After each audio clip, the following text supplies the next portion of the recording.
Hello guys, welcome back to new video. আজকের এই ভিডিওটা হচ্ছে একটা ইনফরমেশন রিলেটেড ভিডিও। যারা এমবিএ চুজ করছো বা এমবিএতে পড়বে ভেবে রেখেছো, তাদের কিছু ইনফরমেশন যেটা আমার মনে হয় জেনে রাখা উচিত। আজকের এই ভিডিওটাতে আমি কিছু পয়েন্ট নিয়ে কথা বলবো। সেগুলো হচ্ছে গোলস, ইন্টারেস্ট, স্পেশালাইজেশন, ইনস্টিটিউট, এছাড়াও অ্যাক্রিডিটেশন যেটা তোমাদের দেখে রাখা উচিত একটা কলেজে, র্যাঙ্কিং, কারিকুলাম, ফ্লেক্সিবিলিটি আর রিভিউজ। এই সমস্ত টপিকের ওপরে আমি আজকে এই ভিডিওটাতে কথা বলবো। তো চলো ভিডিওটা স্টার্ট করা যাক।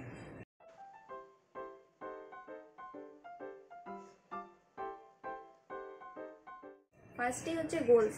তোমরা যারা এমবিএ করবে বলে ঠিক করে রেখেছো, তারা একবার এটা তো এম করে রেখেছো যে এমবিএ করবে, তাদের ফিউচারের গোলটা কি, মানে ফিউচার এম ইন লাইফ সেটা কি, সেটা আগে ক্লিয়ার হওয়ার চেষ্টা করো। তোমাদের যদি অলরেডি ক্লিয়ার থাকে যে আমি এমবিএ করবো, এমবিএ করার পর এই জব করবো, এইভাবে সেটেল হবো, এখানে থাকবো, যদি এরকম একটা ম্যাপ করা থাকে তোমাদের তাহলে তো ভালো। আর যদি না করা থাকে তোমরা একটা ম্যাপ ক্রিয়েট করে রাখো, কারণ বাড়ির পাশে চাকরি পাবে এরকম হবে না। তারপর কোথায় জব করবে, কত টাকার মধ্যে করবে, কোথায় কলেজটা হবে, সেগুলো একটা ম্যাপ করে রাখো তোমরা, তাহলে তোমাদের অনেক সুবিধা হবে। যে আমি কলকাতা থেকে করব, কলকাতার পরে আমি এখান থেকে ব্যাঙ্গালোর চলে যাব, ব্যাঙ্গালোরেই সেটেল হব, তারপর এখান থেকে আবার কলকাতা চলে আসবো, মানে একটা ফুল প্ল্যান, একটা প্ল্যানিং থাকতে হবে। প্ল্যানিং না থাকলে হবে না। তোমাদের অলরেডি একটা প্ল্যানিং আছে যে এমবিএ করার, বাট এমবিএর পরে কী করবে, একটা ফুল প্ল্যানিং থাকা দরকার, নাহলে ভবিষ্যতে গিয়ে আবার তোমাদের প্রবলেম ফেস করতে হবে। অলরেডি মাস্টার্স ডিগ্রি অবধি চলে এসছো, তোমাদের এখনই একটা টাইম যে ফিউচার অবধি সমস্ত কিছু প্ল্যান করে রাখা। এরপর হচ্ছে ইনস্টিটিউট। দেখো, ইনস্টিটিউট কিন্তু ম্যাটার করে। তোমরা কোন ইনস্টিটিউটটা নিচ্ছ সেটা একদম দেখে শুনে তোমরা চুজ করো, যে এটার র্যাঙ্কিং ভালো কি ভালো না, প্লেসমেন্ট, রিভিউ সমস্ত কিছু দেখে তারপরে কিন্তু অ্যাডমিশনটা নিও। এরপর হচ্ছে অ্যাক্রিডিটেশন। দেখো, অ্যাক্রিডিটেশন খুব ম্যাটার করে। একটা কলেজে কী কী অ্যাক্রিডিটেশন অ্যাওয়ার্ড পেয়েছে সেগুলোও ম্যাটার করে।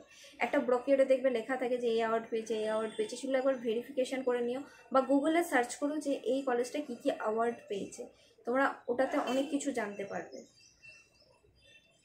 এরপর হচ্ছে র্যাঙ্কিং। একটা কলেজের র্যাঙ্কিং কী, সেটা টায়ার 1-এর মধ্যে পড়ছে না টায়ার 2-এর মধ্যে পড়ছে না টায়ার 3-এর মধ্যে পড়ছে, সেখানে প্লেসমেন্ট রেকর্ড কীরকম সেটার উপরেই ডিপেন্ড করছে সেটা কোন টায়ারের উপরে পড়ছে।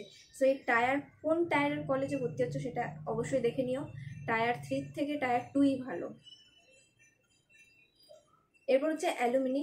একটা জিনিস তোমরা চেক করে নিও যে সেই কলেজ থেকে কতগুলো পাস আউট স্টুডেন্ট আছে, এটা কিন্তু খুব ম্যাটার করে।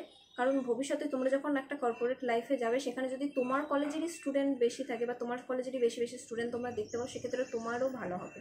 লাইক যেখানে তোমার সিনিয়র আছে সেখানেই তোমরা আছো, একটা ভালো প্রেফারেন্স পাবে তোমরা। সো কতগুলো পাস আউট স্টুডেন্ট আছে সেই ব্যাচে সেটা একবার দেখে নিও।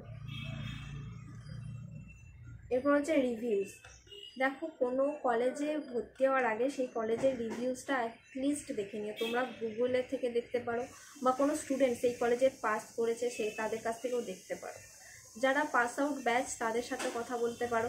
যারা প্লেসমেন্ট পেয়েছে সেরকম যদি কারোর সাথে কথা বলো, তাহলে এমনও একজনের সাথে কথা বলো যারা প্লেসমেন্ট পায়নি সেই ব্যাচে।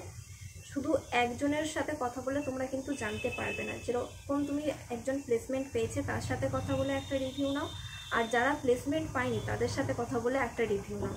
তোমরা দুটো রিভিউয়ের দুটো রকম পয়েন্ট অফ ভিউ পাবে। সেটা দুটো শুনলে তোমরা একটা জায়গায় স্থির হতে পারবে যে হ্যাঁ, এরকম হচ্ছে কলেজটা, আর এরকম আমাকে ফিউচারে ফেস করতে হবে।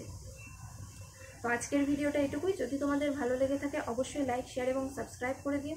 আর যদি কোনো প্রশ্ন থাকে অবশ্যই আমাকে কমেন্টে জানাতে পারো। তো টাটা গাইস, দেখা হচ্ছে পরের ভিডিওতে। টাটা।